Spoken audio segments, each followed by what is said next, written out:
반갑습니다. 6월 27일 토요일 큐티 스케치 시간입니다. 오늘 본문은 시편 132편 1절부터 18절까지 말씀입니다. 오늘 본문은 이렇게 시작합니다. 여호와여 다윗을 위하여 그의 모든 겸손을 기억하소서. 그의 모든 겸손을 기억하소서. 여기서 말하는 겸손은 다윗이 하나님을 향한 낮아짐, 겸손도 의미할 것이고요. 그렇지만 이 모든 겸손이라 할 때 여기에 이 겸손은 고난, 노력 이런 것을 의미한다고 볼 수 있습니다. 그렇다면 다윗의 전 생애적인 어떤 노력, 일회적이고 단회적인 그런 노력이 아닌, 일시적인 노력이 아닌 그의 평생의 삶에서의 어떤 추구했던 노력, 뭐냐면 성전을 사모함이었습니다. 다른 말로 하나님의 임재를 사모하였습니다. 하나님의 임재. 그래서 다윗은 그의 평생에 성전을 짓고 싶어 했어요. 성전을. 그런데 하나님께서는 성전을 짓지 말라. 네 아들 때에 내가 짓게 하겠다. 그래서 다윗은 그 성전 재료를 참 준비를 했습니다. 근데 이 왜 성전을 지으려고 했느냐 하면 그가 어떤 특별한 어떤 내세울 만한 업적을 기리기 위해 만들어서 기리게 하기 위해서 그게 아니었어요. 하나님 정말 더 많은 복을 달라고 그렇게 그런 의미에서 지은 것도 아닙니다. 그냥 하나님을 생각했어요. 그리고 내 집을 보니까 내 집은 이렇게 호화롭고 좋은데 궁전인데 하나님의 집이 없다는 것을 생각하고 이래서 되겠느냐. 하나님의 집을 지어드리고 싶은 그런 열망이 있었던 사람입니다. 그의 평생에. 그리고 또 다윗은 오늘 본문은 주된 그 본문의 내용은 법궤를 찾기를 열망하는 거예요. 그것 역시도 하나님의 임재를 열망하는 거예요. 엘리 제사장의 아들 홈리와 비느하스가 법궤를 들고 나가서 싸웁니다. 근데 패배하고 져버렸어요. 법궤도 빼앗겨 버렸죠. 하나님의 법궤는 하나님의 임재를 상징하는데 이 전쟁에 하나님의 임재가 있는 곳 그리고 하나님이 이 행차하시는 곳 그곳은 항상 승리가 있었습니다. 안전했습니다. 그러나 그 자체, 그 의식 자체 하나님의 법궤를 들고 가기만 하면 자동적으로 승리하는 건 아니에요. 하나님께 순종하는 백성과 믿음이 있는 백성들에게 하나님은 그렇게 승리를 주시고 하나님이 원하실 때 또 승리를 주시고 그런 거지 사람들에 의해서 이리저리 조종당하는 분이 아니에요. 그런데 사람들은 그 하나님을 조정하려고 했어요. 자기들이 도구로 삼았고 자기들이 뭔가 사용하기를 원했어요. 하나님을 진심으로 생각하고 하나님을 사랑하고 그래서 하나님께 뭔가를 집을 지어드리고 싶고 옷이 있다면 옷을 만들어 드리고 싶고 먹을 것이 있다면 먹을 것을 사드리고 싶은 이런 마음이 바로 다윗의 마음이었습니다. 그래서 다윗은 잃어버린 법궤, 사울 왕 때는 찾지도 않았던 그 법궤를 찾기 시작했어요. 그러면서 하는 말이 그가 여호와께 맹세하여 야곱의 전능자에게 소원하기를 내가 내 장막집에 들어가지 아니하며 내 침상에 오르지 아니하고 내 눈으로 잠들게 하지 아니하며 내 눈꺼풀로 졸게 하지 아니하기를 여호와의 처소 곧 야곱의 전능자의 성막을 발견하기까지 하리라 하였나이다. 우리가 그것이 에브라다에 있다함을 들었더니 그래요. 하나님의 성막을 발견하기까지는 하나님의 임재가 다시 오시기까지는 즉 법궤가 다시 오기까지는 내가 침상에 들지 않고 집에 들어가지 않고 이 말은 호화로운 삶을 내가 내려놓겠다. 내가 포기하겠다. 정말 법궤가 다시 올 때까지. 그리고 이것은 의미가 좀 섞여 있는데 하나님의 집이 장막집이 하나님의 집이 세워지기 전에는 물론 법궤를 찾아오는 것이 이 문맥상 더 그것을 위하여 본인은 편히 쉬지 않겠다. 그리고 편히 쉬지 못했던 거예요. 편히 쉬지 못했어요.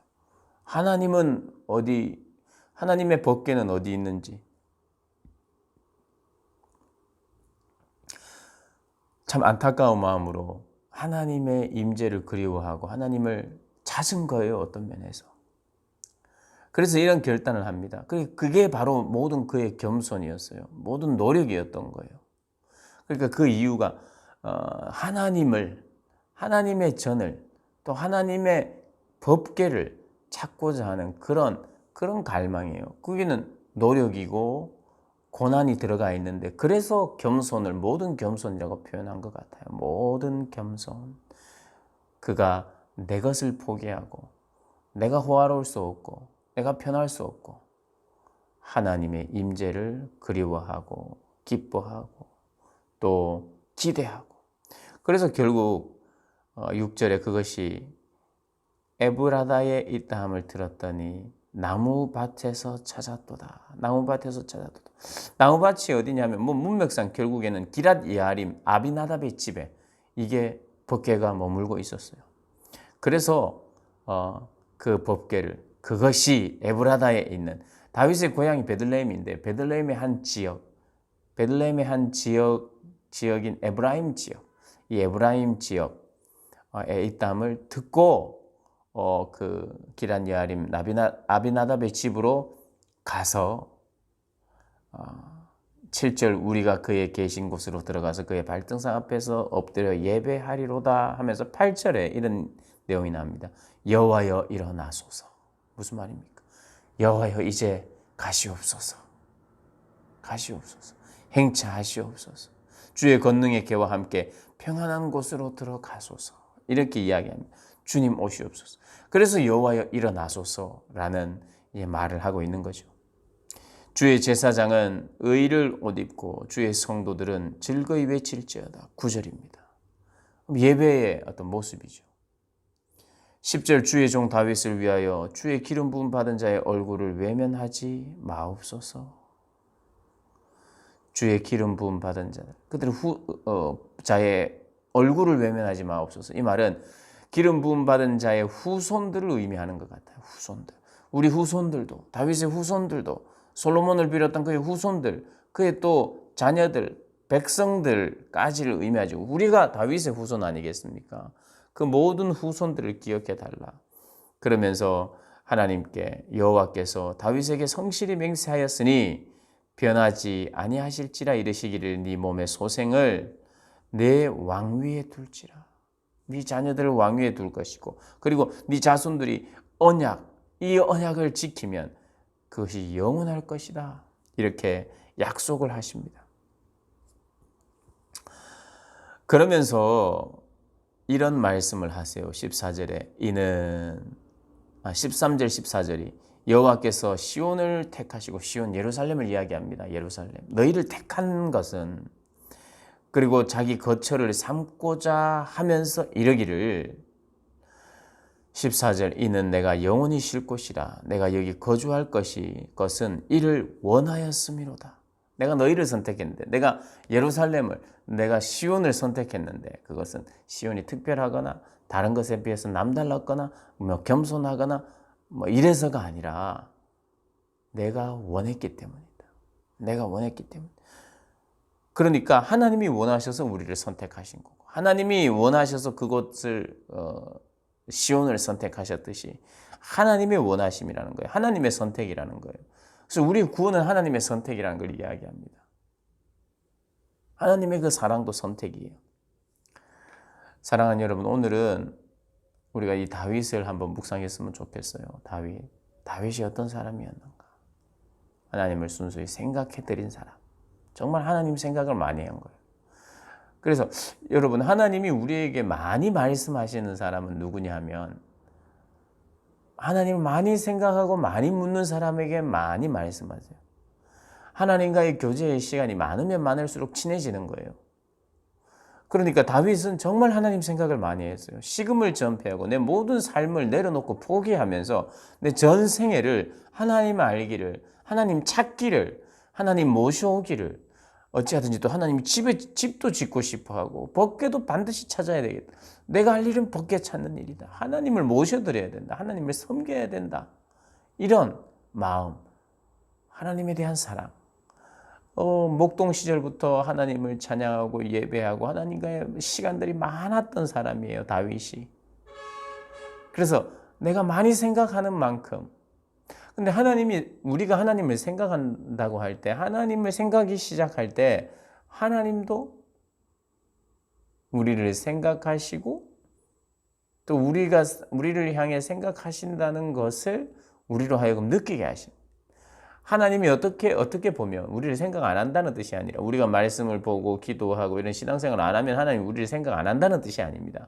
하나님은 늘 우리를 생각해요. 그런데 너무 짝사랑이죠. 짝사랑.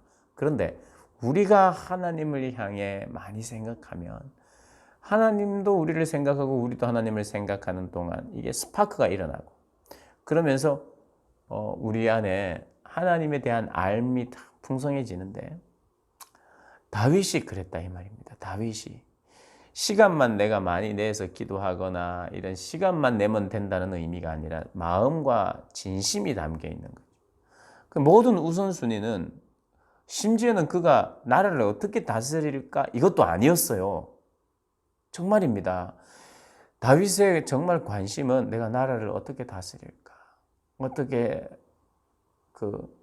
항상 백성들 걱정, 그거 전에 모든 관심, 거의 대부분의 관심, 1차적이고 본질적인 관심은 하나님 자체셨어요. 하나님 자체. 이 왕인데, 일국의 왕인데, 해야 될 일이 참 많은데, 많은 것을 결정해야 되는데, 하나님을 생각하고 하나님을 사랑하고 하나님 안에서 지혜를 발견하고 하나님을 자꾸 생각하다 보면 내가 왕으로서 다스려야 할 일들도 하나님이 가르쳐 주시고 생각나게 하시고 하나님 깨닫게 하시고 이런 거죠. 그래서 다윗은 하나님 자체를, 하나님 그분 당신을 사랑하고 생각하고 섬긴 사람입니다. 그 다윗을 우리가 기억하면서 참 하나님을 아는 사람, 하나님을 모시고 싶은 사람, 그 사람으로 우리도 거듭나기를 늘 바라는 그런 분들 되시기를 주님의 이름으로 축복합니다.